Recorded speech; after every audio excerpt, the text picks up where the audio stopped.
What up, dog? Welcome back to the Beat Factory 313 War Stories podcast, and I'm your host, Juice. And we got one of my Muslim brothers here with us today. Let them know who you are, Mobile. Yeah, Butler, Bay.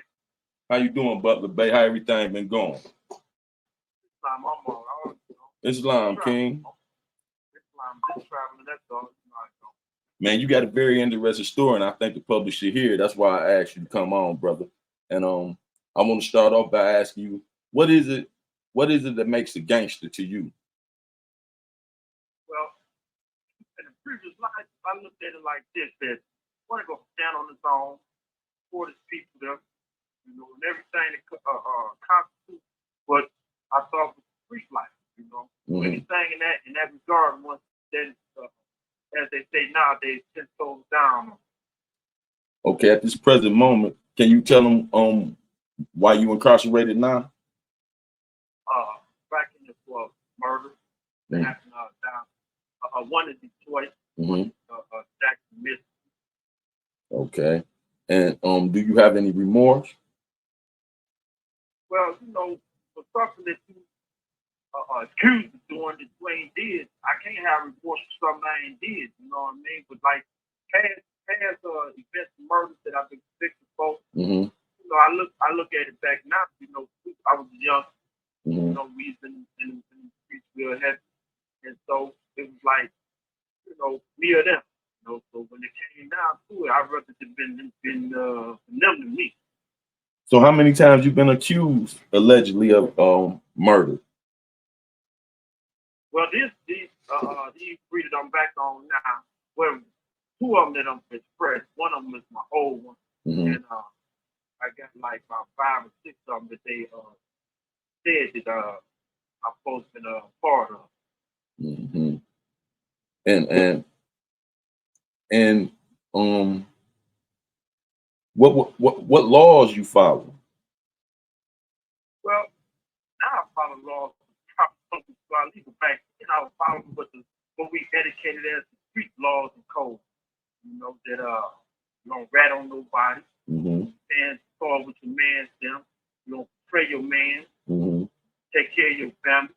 That's why you was in the street. Better to take care of your family and those damn words. That's it. And where you learn these street laws from? That's a good point. Because when I think about it, I learned it from just what I thought when I was watching TV. First of all, that's where it's like first was engrossed in, as in the man watching like Godfather, all these kind of like stereotypical types of gangster moves and stuff like that, but not really understanding the true nature of them. So when I did start going outside and stuff, then you gotta realize like my mother and father, they sold weed and as I was growing up. So they both, my mother worked, my father worked at Christ, and my mother was RE. And so, but they still was doing their thing. So like something happened, like you witness to it, they'd be like, boy, don't say nothing, like police like roll up, like what happened and this and then they'd be like, y'all go in the house. You know what I mean? So that was how it started being gross. Then when I started seeing the other older guys in the neighborhood, how they was moving, they might give you a little something, they don't tell nobody, and the police catch you with it, don't say nobody, just tell them you want your mama and daddy, and like that. And what's your mindset? What was your mindset then, at being so young and being involved in all these allegedly homicides and stuff at a young age? What was your mindset then at that time of yours? And truth, as I look back at it now, my mindset then was like, I'm just doing what I'm basically told. I'm emulating. I'm just doing what I'm supposed to do, and they think I'm supposed to do. And, but now as I reflect back on it now, I really didn't have no actual, my own independent mind. But, now as an elder and being engrossed in things, now I became so disheartened towards, I always tell people, I don't know nothing about no love. And so that's how I approached it. Because you couldn't have no real love in that kind of sense that I don't learn what divine love means through the prophet no Israeli. But I didn't know nothing about no love. All I knew was how to react. If you was my man, my friend, or even sometimes just an associate. Then if something was done that was in violation of you, then I was coming. But they was like, go get it. Mm-hmm. And I was reading up on your case. I ran across some said one victim allegedly was shot 13 times. Can you elaborate on that? Yeah, that's on my first murder victim. Okay. And, how much time do you do for that? I did 21 years and 10 months. Okay. And so on that case, it was like, and like I had to, it was like I was making sure he was dead. And so when I had to make sure he was dead, it kind of back then, it was like we was warned. You had the friends, you had the guys from the west side, you had some purity boys, you guys off from there. So when something was transpiring, if you pull that weapon, you got to make sure it was done right. So what came out of it, dog had played me on, a little work, and thought he could still come back in the neighborhood, an old head, supposed to overstand him in the work and everything. He decided to, do the gang movement. So when I found out he was in the area at a party, I went over there and caught him and demonstrated him. That was that. So that's why he stopped so many times. It wasn't like he was just making sure that he ain't gonna come back and catch me somewhere. So you clapped him right there at the party in front of everybody? Yeah, I had no choice. That's why I wanted to. But because back we wasn't thinking in that regard. It's like I thought where I catch you at is where I'm demonstrating that. You know what I mean? Mm-hmm. But then we was also taught, per se, like you wouldn't hear my name in the streets, really.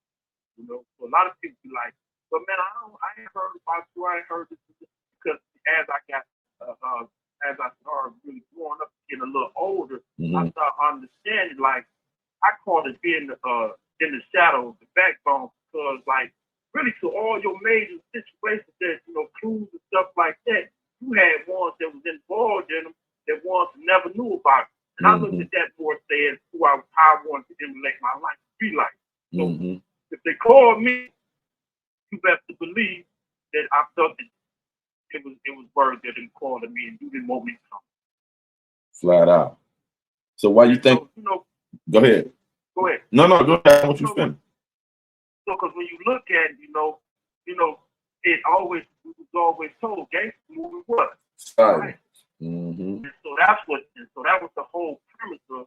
I don't feel that I should have had a name in the street because the name in the street means what? The police come. Or the police don't know about it. But if they know that there's some guy, man, running around here, I don't know him, but when dogs can come around, they send the slanted ass dude. That's all they knew. So would you profess to say allegedly they characterized you as a hitman? Yeah, that's what some of them, that's what the prosecutor tried to portray it as when I went to court on this last case, and trying to get, my fiance them say that I was, right. Her I'm being a hitman, all this kind of stuff. Not a guy that on the case told them, because it was somebody they caught another murder in the city that my little brother, he's deceased now. They was involved in. I couldn't, let him come to the penitentiary. Right. So I took the case. And really I got rid of the body. Right. You know what I mean?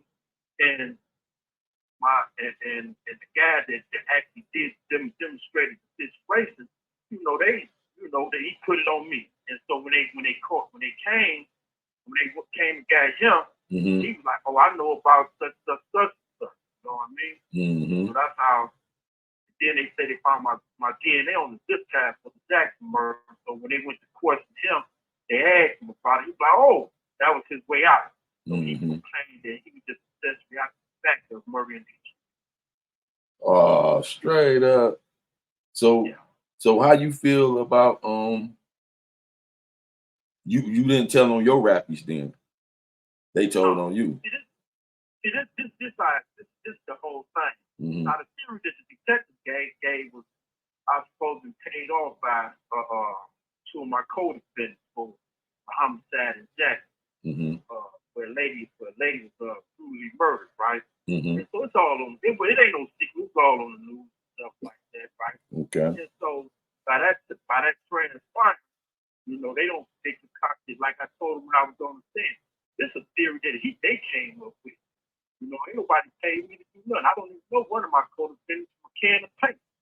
The other one I just go by, at times, and blow back on the meeting when he, here and there, Right. So now when the detective say, well, he told us that they paid us, they didn't give him money for the hit that he supposed to do.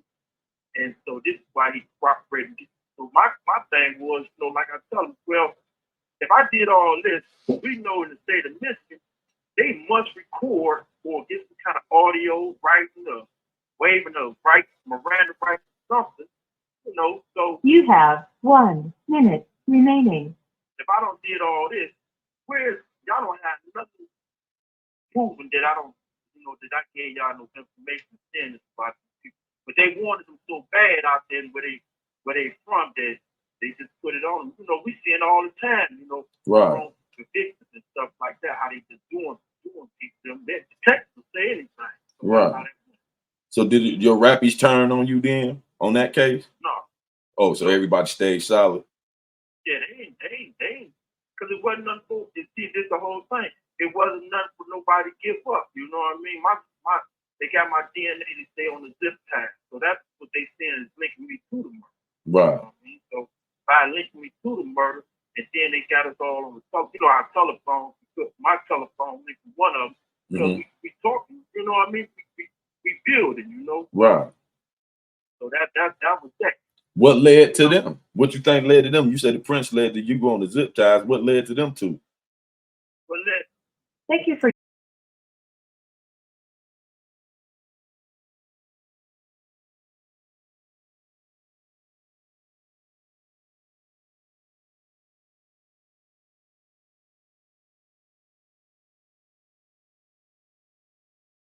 Facebook and Facebook Live and think there's something cool and you know what I mean? Right. Let them go. You know what I mean? That's how they tracking everybody through Facebook, telephone. Social media. So right. So did you say didn't none of them rap? How did they find y'all guilty of this? Did they they use cumulative information, you know what I mean? So they allowed, on the detective to come in and say, well, we got this information from him, So by them saying that they got this information from me, then they saying that, well, he told us this, and so that was our defense. And well, hold on, if he told y'all this, where's the recordings or the written statements of him telling y'all all this stuff, you know what I mean? The only one we got that y'all can show that actually committed to knowing about the situation was Dale Morgan, you know what I mean? So, and that was that whole thing. They asked me, so how my DNA could get on the zip tab. I said, well, I let somebody use my truck. You know what I'm saying? They was up, you know what I'm saying? I don't know where they went with it, but I allowed them to use it, So, and that was it. That it was a work truck of mine. Right. So, so when we look at it, especially like growing up, our mindset, the guy mindset is like, more in tune with just acting out, situations emulating outdoors. And so as we become older teenagers, we don't became engrossed in it. So we started living a certain way. So now with the stigma because of my case that come along with it, a lot of people say, well, they taking and run with it, say, well, they say he told on them. You know what I mean? Right. What we gonna say told, we gonna call it for what it is. We gonna call it not information. We gonna call it, they say you ratted on them. You know what I mean? And so with me, I say, well, that's the way you feel, that's the way you feel, you know what I'm saying? But the facts remain the same, that ain't what they is, you know what I mean? So what we gonna, and that's how I live, that's how I look at it. How I live with it, you know what I'm saying? How you live with it? I live with it. I ain't no cop. You hear me? And a lot of them talk, some may think we're here more because in prison because of, being protected and this and this. I've been stuff down on my life. I ain't worried about it, you hear me? That's right. I'll be looking at it like, well, if you have a viewpoint about it, then that's your viewpoint about it. Excuse my language. But I tell the guy in a minute, if you feel that way, suck my dick, step to me about it. You know what I mean? Right. And that's how I live it. You know what I'm saying? But I ain't gonna miss no words about it, and I ain't gonna live in fear about it. That ain't what I did, and that ain't how I live. You know what I mean? Mm-hmm. So, how long you been a Moorish American? I proclaimed my nationality in 1992. And then in 92, that was on your first bit, right? You did the 20 years on, right? Right. So yeah. When you got back, did you line yourself up with the same individuals you was lined up with before? He said, what time you want to pick back on? They just blew the yard tomorrow. Oh, okay. We'll call early if you can. He said early. What y'all? Around 9. What we got? We got morning yard tomorrow. Whenever we got where we get together, yeah. What's a good time for you? Just give me a good time for you. Probably in the morning. Oh, all right, bet. Oh, he's gonna call you. He's gonna call you when he go. He's gonna call you when he go in. You know? Okay, bet. And but I wanted to the last part of the portion is right. Mm-hmm. You know, and some more Americans being followed the proper over to our league be like, well, you wasn't being the Muslim. And I have to stand and say you correct. It's because of the simple fact. When you don't uproot certain things out your heart, right? Mm-hmm. If you don't live a certain way so long, guess what? If you don't repeat the stuff, you know, say you create stuff, man. That's we'll right. Get back and finish it up tomorrow, though. I appreciate that, Mo Biden. You have a good one, man. I'll be waiting on your call tomorrow. All right, you too. Peace. Peace. That was Butler Bay tapping in to y'all. He will be calling back tomorrow. We can finish this interview up. He got a very interesting case. Y'all need to go check it out, look it up. You know what I'm saying? He caught cases in Detroit and in Jackson, Michigan. Hit that like, comment, and subscribe. I appreciate y'all for tuning in. We go get back to some more stories later on.